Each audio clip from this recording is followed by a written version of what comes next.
You are so beautiful to me. Sabi ko, Nay, ba't siya kinakantahan mo ng ganun? Ako hindi mo ko kinakantahan. Sabi ng nanay ko, ito naman, yung gitera. Halika na nga.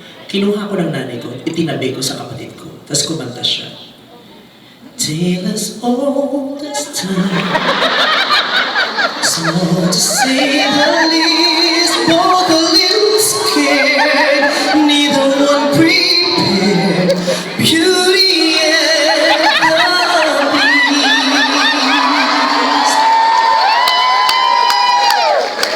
Beauty and the Beast?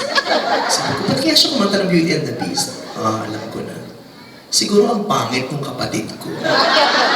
Posibleng ako yun. Eh maganda nga ako, no? Tinanong